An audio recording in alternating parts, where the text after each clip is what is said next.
اعوذ باللہ من الشیطان الرجیم بسم اللہ الرحمن الرحیم ارأیت الذی یکذب بالدین فذلک الذی یدوع الیتیم ولا یحض علی طعام المسکین فویل للمصلین الذین هم عن صلاتهم ساہون الذین هم یراؤون ویمنعون الماعون۔ یہ سورہ مکی ہے اور اس کا نام الماعون ہے، اور اس پوری سورہ کا جو عمود ہے یا مرکزی مضمون ہے وہ تصور آخرت ہے۔ پورے قرآن کریم میں آپ دیکھیے کہ تصور آخرت کو اٹھانے کی اور تصور آخرت کے حوالے سے انسانوں کو جگانے کی مستقل کوشش کی گئی ہے، اور اسی تصور آخرت کی بات بالکل ابتدا ہی میں پہلی سورے میں جو سورہ الفاتحہ ہے اس میں یہ کہا گیا ہے کہ مالک یوم الدین، یعنی آپ یوں سمجھیے کہ تصور آخرت قرآن کا ایک بہت ہی اساسی موضوع ہے، اور قرآن کی شاید ہی کوئی ایسی سورہ نہ ہو کہ جس میں تصور آخرت کی بات نہ کی گئی ہو، اور بالخصوص آخری جو 3 پارے ہیں 28، 29 اور 30، ان تینوں پاروں میں بار بار مختلف حوالوں سے قیامت کا ذکر کیا گیا ہے، اور قیامت کے دن دیے جانے والے اعمال ناموں کا ذکر کیا گیا ہے، اور یہ بتایا گیا ہے کہ جب قیامت آئے گی تو دنیا کا سارا جو نظام ہے، جو سسٹم ہے، وہ باقی نہیں رہے گا۔ آسمان، زمین، یہ ساری چیزیں تہوبالا ہو جائیں گی، جیسا کہ قرآن میں کہا گیا ہے زمین کے بارے میں اذا زلزلت الارض زلزالہا، یعنی زمین بالکل سے ایک زلزال کی یا کہیے کہ بھونچال کی شکار ہو جائے گی۔ اور قرآن کے بارے میں آیا ہے کہ وَإِذَا انشَقَّتِ السَّمَاءُ، کہ آسمان ٹوٹ پھوٹ جائے گا، اس میں شگاف ہو جائے گا، اور پہاڑوں کے بارے میں کہا گیا ہے کہ بالکل روئی کے گالے کے مانند یہ سب اڑیں گے۔ تو بہرکیف یہ ساری تفاصیل، یہ ساری جو ہے توضیحات یہ آخری 3 پاروں میں موجود ہیں۔ تو آج یہ جو سورہ ہے اس کی ابتدا تصور آخرت سے ہوتی ہے، اور یہ بات کہی جا رہی ہے کہ ارأیت الذی یکذب بالدین، کہ کیا یہ اللہ کے رسول صلی اللہ علیہ وسلم سے یہ کہا جا رہا ہے کہ کیا تم نے اس شخص کو نہیں دیکھا جو دین کو جھٹلاتا ہے، جو قیامت کے دن کا انکار کرتا ہے، جس کو یوم التغابن بھی قرآن میں کہا گیا ہے کہ ہار جیت کا دن اسے کہا گیا ہے، یوم الفصل بھی کہا گیا ہے۔ قرآن میں جگہ جگہ تصور آخرت کو مختلف حوالوں سے میدان حشر کا ذکر ہوا ہے، اور قرآن یہ کہنا چاہتا ہے کہ وہ جزا کا دن ہوگا، وہ سزا کا دن ہوگا، لیکن کفار قرآن کے اس تصور کو، اس خیال کو، اس میدان حشر کو تسلیم کرنے کے لیے کسی طریقے سے تیار نہیں ہے۔ تو جو شخص تصور آخرت کو مانتا نہیں ہے، جو شخص اس دن کے حساب و کتاب کو تسلیم نہیں کرتا ہے، جو شخص یوم التغابن کی تکذیب کرتا ہے، تو ایسے تکذیب کرنے والے کے اندر طرح طرح کی جو برائیاں ہوتی ہیں، جو فحش باتیں ہوتی ہیں، جو خرابیاں ہوتی ہیں، وہ گھر کر جاتی ہیں۔ اور اسی طریقے سے جس کے اندر تصور آخرت ہوگا، اس کے دل میں انسانیت ہوگی، اس کے دل میں ہمدردی ہوئی، اس کے دل میں لوگوں کے تئیں ایک جذبہ انسانیت ہوگا۔ لیکن اگر کوئی قیامت کے دن کا انکار کرتا ہے تو یوں سمجھیے کہ وہ قسیء القلب ہو جائے گا، وہ اس کے اندر سختی اور شدت آ جائے گی، وہ کسی طریقے سے یہ تسلیم کرنے کے لیے تیار نہیں ہوگا کہ ہمدردی بھی کوئی چیز ہوتی ہے، انسانیت بھی کوئی چیز ہوتی ہے، ہم آہنگی اور مفاہمت بھی کوئی چیز ہوتی ہے، کسی کے آہ پر تڑپنے کا تصور بھی کچھ ہوتا ہے۔ یہ ساری چیزیں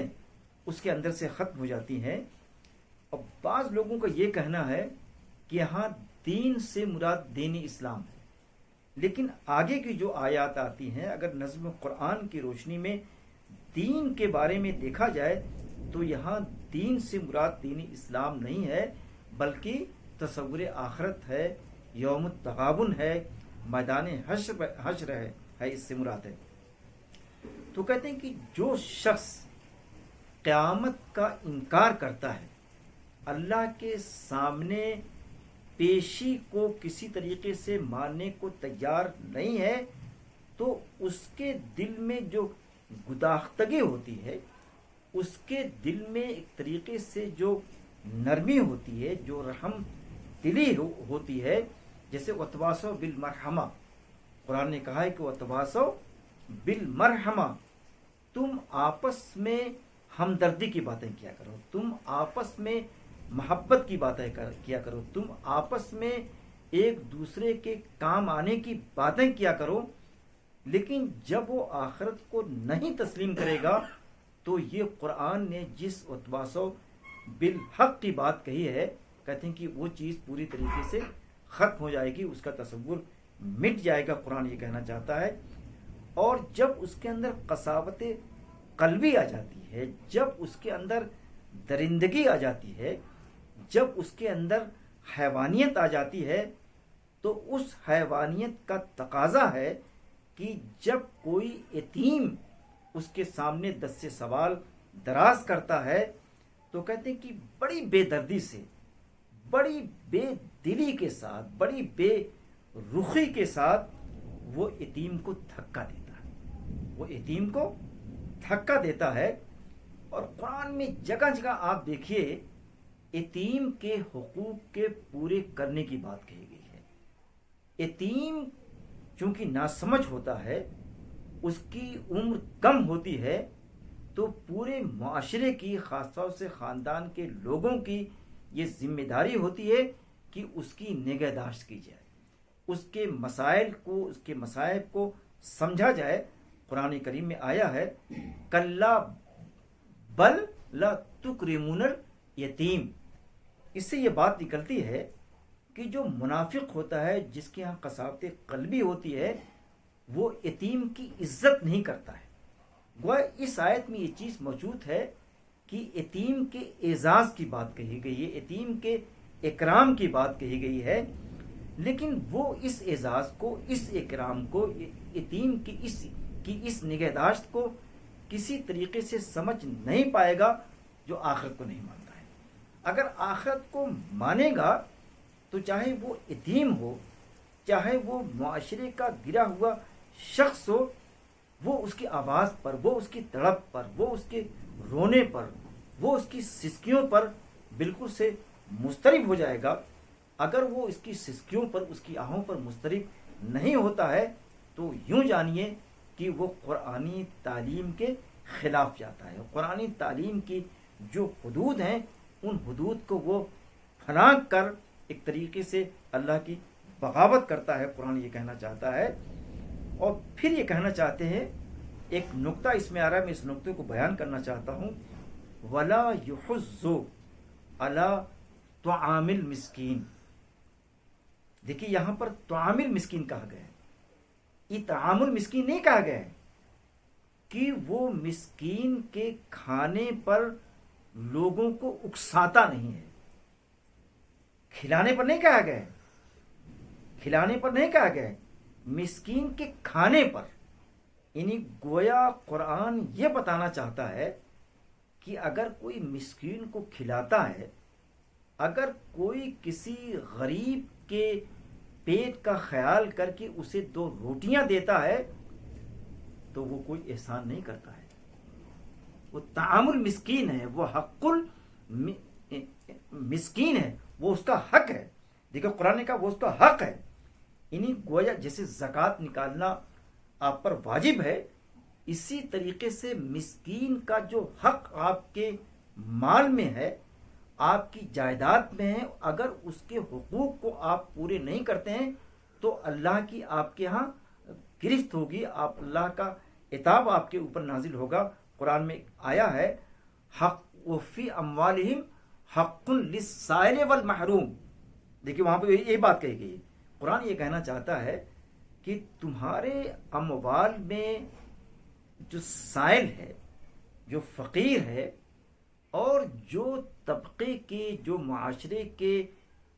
محروم لوگ ہیں، جو گرے ہوئے ہیں، جو روٹیوں کے لیے ترستے ہیں،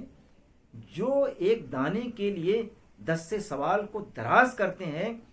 ان سارے لوگوں کا، ان سارے مفلسین کا، ان سارے غربا کا تمہارے اموال میں، تمہاری پراپرٹی میں، تمہاری جائیداد میں، تمہارے کھانوں میں حق ہے. ان کا خود کھانا شامل ہے. اگر ان کھانوں کو تم دیتے نہیں ہو، اور اگر بھوکے ہیں، وہ آہیں بھرتے ہیں، کھانے سے روتے ہیں، تو تمہارے پر اللہ کا عتاب نازل ہوگا. آج یہ سورہ خاص طور سے جو معاشرے کے ثروت مند لوگ ہیں، جو غنی لوگ ہیں، جو ومرا ہیں، جو روسا ہیں،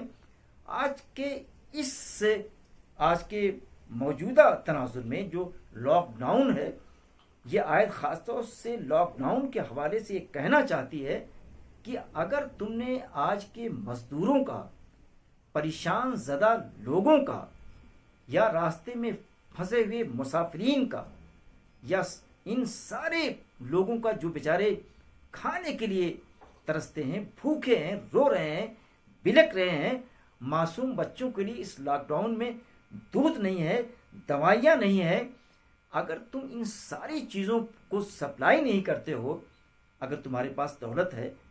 تو ان کے کھانے کے لیے تم بے چین نہیں ہوتے ہو،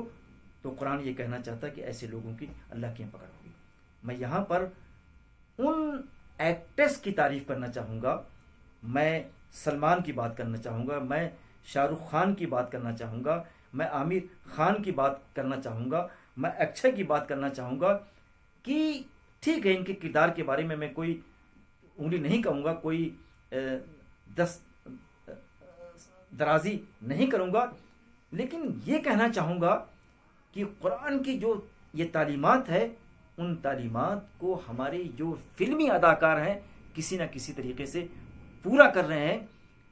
لیکن ان خبروں میں نے آج کسی عالم دین کا نام نہیں سنا ہے، کسی ایسے بڑے مسلمان کا نام میں نے نہیں سنا ہے،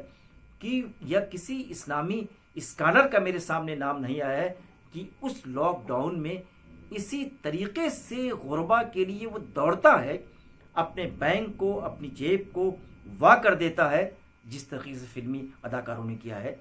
تو یہ آیت آج کے اس دن میں، خاص طور سے ان ایام میں جو کہ لاک ڈاؤن چل رہا ہے، تو یہ آیات ایک طریقے سے عمرہ کو جھجھوڑنا چاہتی ہے. جو اغنیا ہیں، جو ثروت مند ہیں، جو متمول حضرات ہیں، ان کو جگانا چاہتی ہے، ان کی آنکھوں کو کھولنا چاہتی ہے کہ ان مزدوروں کے لیے تم باہر نکل آؤ، ان کو کھانا دو، ان کے کھانوں کو تم بانٹو. اب یہ دیکھیے کہ ان حالات میں، ان مشکل دنوں میں، جس طریقے سے ہمارے سردار جو حضرات ہیں، جو سکھ حضرات ہیں وہ جس طریقے سے بڑھ چڑھ کر ان دنوں میں حصہ لے رہے ہیں، کیا کسی مدرسے کی مثال آپ دے سکتے ہیں؟ غالباً نہیں دے سکتے آپ. تو میں یہ چاہتا ہوں کہ جس طریقے سے وہ کھانا پکاتے ہیں، وہ روٹیاں تیار کرتے ہیں، سردار حضرات جس طریقے سے کھانا بانٹتے ہیں، کاش دیوبند اس میں شامل ہوتا، کاش اس میں ندوۃ العلماء شامل ہوتا، کاش اس میں مدرسۃ الاصلاح اس میں شامل ہوتا، تو ایک طریقے سے اچھا پیغام جاتا مسلمانوں کی طرف سے. لیکن میں کہیں ایسا دیکھ نہیں رہا ہوں، سوائے افسوس کے اور کچھ اس پر نہیں کر سکتا ہوں. اور کہتے ہیں کہ اس کے بعد یہ بات جو کہی گئی کہ جب انسان تصور آخرت کا خیال نہیں رکھتا ہے تو یتیموں کو دھکا دیتا ہے. جب وہ تصور آخرت کو تسلیم نہیں کرتا ہے تو مسکینوں کے کھانے پر یا ان کے کھلانے پر نہ خود توجہ دیتا ہے نہ لوگوں کو توجہ دلاتا ہے. اور اسی طریقے سے جو آخرت کو تسلیم نہیں کرتا کہ آخرت آئے گی، قیامت کا وقوع ہوگا، تو اسی طریقے سے فویل للمصلین الذین، تو قرآن یہ کہنا چاہتا ہے کہ ان مصلین کے لیے تف ہے، ان مصلین کے لیے ناکامی ہے جو ہم عن صلاتہم ساہون، جو اپنی نمازوں سے غفلت برتتے ہیں. اذا قاموا الی الصلاۃ کسالی، قرآن میں آیا ہوا ہے کہ جب وہ نماز کے لیے جاتے ہیں تو کس مساتے ہیں، یعنی خوش دلی کے ساتھ، صدق دلی کے ساتھ، ایک خاص جذبے کے ساتھ وہ مسجدوں کی طرف، وہ نماز کی طرف بھاگتے نہیں ہے. قرآن میں آیا ہوا ہے سارعوا الی مغفرۃ، کہ تم مغفرت کے لیے بھاگو، دوڑو. تو اگر کسی کے اندر یہ جذبہ نہیں، فسعوا الی ذکر اللہ قرآن میں آیا ہوا ہے کہ اللہ کے ذکر کی طرف، اللہ کی مساجد کی طرف، اللہ کے لیے نمازوں کی طرف دوڑو، بھاگو، جس کو انگریزی میں کہتے ہیں رش کرنے کی بات آتی ہے، رش کرو اٹھا کر. لیکن جب آپ کے دل میں نفاق ہوگا، جب آپ کے دل میں تصور آخرت نہیں ہوگا، قیامت کے آنے پر جب آپ کا یقین نہیں ہوگا، تو آپ اپنی نمازوں سے غفلت برتیں گے، آپ اپنی نمازوں سے بے اتنائی کا ثبوت دیں گے. اور پھر ان کے بارے میں کہا جاتا ہے، جہاں کسالہ ہے وہیں پہ یراؤن بھی آیا ہے، کہ وہ کوئی بھی کام کرتے ہیں تو ان کے کاموں میں تکلف ہوتا ہے، ان کے کاموں میں تصنع ہوتا ہے، ان کے کاموں میں ریاکاری ہوتی ہے. تو کہتے ہیں کہ لیکن اگر تصور آخرت ہے تو وہاں ریاکاری نہیں ہوگا، بلکہ یہ آتا ہے کہ جن کے ہاں قیامت آنے کا تصور ہے تو راتوں کو اٹھ کر نماز پڑھتے ہیں، اور اس قدر نماز پڑھتے ہیں کہ ان کے پیروں میں ورم آ جاتا ہے. لیکن ورم اسی وقت آئے گا جب اس کے ہاں خشیت الہی ہوگی، جب اس کے ہاں تصور آخرت ہوگا، جب اس کے یہاں اللہ کے سامنے حاضری کا خیال ہوگا. اگر میدان حشر کا خیال نہ ہو تو بے دھڑک، بڑی بے فکری کے ساتھ وہ خواب خرگوش میں ماں ہوگا. قرآن یہ کہنا چاہتا ہے. اور کہتے ہیں یہ ہیں کہ اس کے بعد وَيَمْنَعُونَ الْمَاعُونَ، اور کہنا یہ چاہتے ہیں کہ اگر اس کے یہاں تصور آخرت نہیں ہے تو اگر چھوٹی سی بھی کوئی چیز مانگتا ہے تو وہ اس سے مکر جاتا ہے. اگر آپ دیا سلائی مانگیں، آپ کوئی پڑوسی ہے اس کے یہاں نمک نہیں ہے، نمک کا سوال آپ سے کر دے تو آپ کہتے ہیں میرے پاس نہیں ہے. یہ وہی شخص کہے گا جس کے یہاں نفاق ہوگا، یہ وہی شخص کہے گا جس کے یہاں فسق ہوگا، جس کے یہاں ایمان نہیں ہوگا. اور اس عام طور سے یہ بھی کہا جاتا ہے، مفسرین نے یہ بات کہی ہے، امین حسن اصلاحی نے بھی یہ بات کہی ہے کہ یہاں خاص طور سے ابو لہب کی طرف اشارہ ہے. یہ کہا گیا ہے کہ ابو لہب کے پاس بے پناہ دولت تھی، جو ساری چیزیں چڑھاوے کی بیت اللہ پر آتی تھیں، ان ساری چیزوں کو اپنے قبضے میں کر لیتا تھا. اور کہتے ہیں کہ قبضہ کرنے کے بعد نہ وہ یتیموں کی سنتا تھا، وہ نہ مسکینوں کی سنتا تھا، نہ غربا کی آہوں پر توجہ دیتا تھا، بڑی قساط قلبی کے ساتھ ان کو دھکے دے کر اپنے گھر سے باہر نکال دیتا تھا۔ تو کہتے ہیں کہ اگر وَيَمْنَعُونَ الْمَعُونَ، اگر لوگ یتیم کا یہ یتامہ اور مساکین، غربا، مفلسین اگر سوال کرتے ہیں کسی ایک آدھے لقمے کے لیے، ایک آدھی روٹی کے لیے، تو کہتے ہیں کہ جب تصور آخرت نہیں ہوگا تو کہتے ہیں کہ وہ سیکنڈوں میں بغیر کسی سوچے ہوئے ان کو انکار کر دیتا ہے، دھکے دے کے اپنے گھر سے باہر نکال دیتا ہے۔ ابھی جب انگریزی کا ٹرانسلیشن میں دیکھ رہا تھا تو معاون کے معنی آیا تھا اسمال تھنگ کے معنی میں آیا تھا، لیکن اسمال تھنگ کا لفظ جو ہے ایسے جیسے بے روح، معاون میں جو روح ہے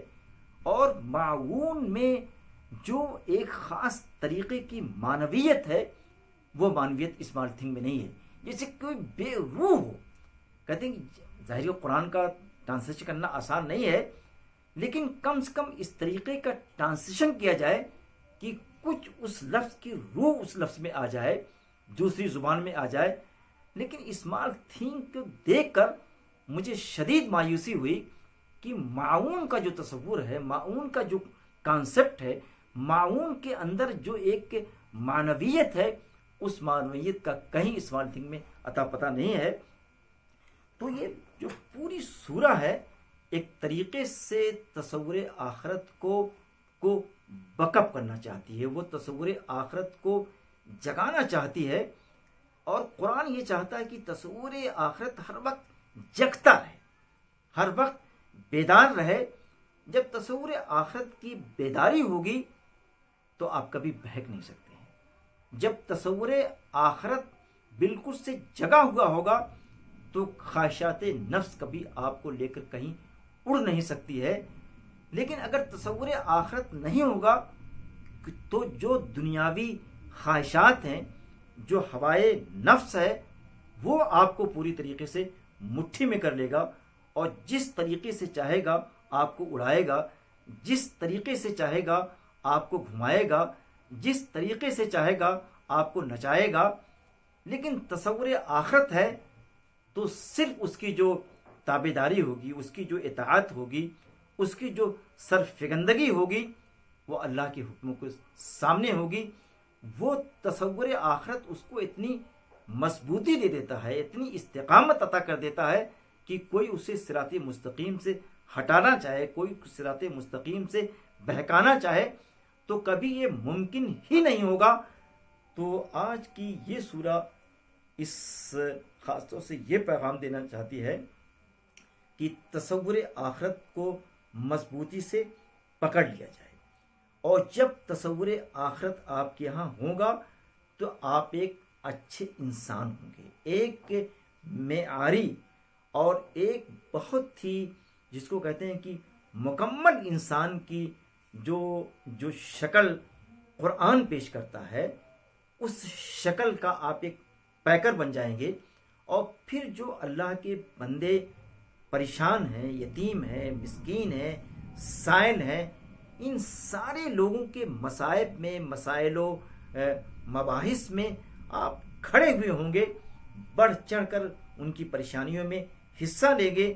اور ان کو تباہیوں سے، ہلاکتوں سے بچانے میں آپ آگے آگے رہیں گے، یعنی آپ ریلیف کا کام کریں گے۔ اس لاک ڈاؤن کے حوالے سے میں یہ ضرور کہنا چاہوں گا کہ ریلیف کا کام جس طریقے سے مسلمانوں نے کیا ہے، مسلم تنظیموں نے کیا ہے، ہندوستان کی کسی تنظیم نے نہیں کیا ہے۔ یہ تو میں ضرور ایک ان کے اس پہلو کو تعریف کروں گا، ان کی توصیف کروں گا۔ تو میں انہی کلمات کے ساتھ آج کا یہ درس، آج کی اس سورہ کی تفسیر کو ختم کرنا چاہوں گا، اور اس بات کے ساتھ کہ اگر ہم سے کوئی سوال کرتا ہے، کچھ مانگتا ہے، تو ہماری یہ ہر ممکن کوشش ہو کہ اس کی ضروریات کو پورا کرنے کے لیے ہم اپنے وجود کو صرف کر دیں، پوری وجود کو لگا دیں۔ قرآن میں آیا ہوا ہے انفقوا مما رزقناکم، یہ نہیں کہا گیا ہے کہ آپ کے پاس لاکھوں ہوں، آپ کے پاس کروڑ ہوں، آپ پریم جی بن جائیں، آپ امبانی بن جائیں، تب لٹائیں، تب لوگوں کو خیال رکھیں۔ نہیں، اگر آپ کے پاس ایک روٹی ہے اور کوئی سوال کرتا ہے تو اس سوال کرنے والوں کو اسی روٹی میں سے کچھ نہ کچھ دے دیں، ورنہ قرآن نے جو یہ کہا ہے کہ اما السائل فلا تنہر، کہ سائل کو مت ڈانٹو، سائل کو اپنے دروازے سے نہ جانے دو۔ اگر سائل کے جیب میں، سائل کے ہتھیلی پر کچھ نہ کچھ ضرور رکھ دو۔ اگر قرآن کی اس آیت کا آپ خیال نہیں رکھتے ہیں، قرآن کی اس آیت کے پیغام پر، تعلیم پر آپ عمل نہیں کرتے ہیں، تو گویا یہ اس سورہ کا جو پیغام ہے، ہم اس پیغام کو پورے طریقے سے نہ اپنے اندر اتار سکیں گے، نہ لوگوں کے اندر اس پیغام کو بانٹ سکیں گے۔ میں انہی کلمات کے ساتھ اپنی بات کو ختم کرنا چاہوں گا۔ وآخر دعوانا ان الحمد للہ رب العالمین۔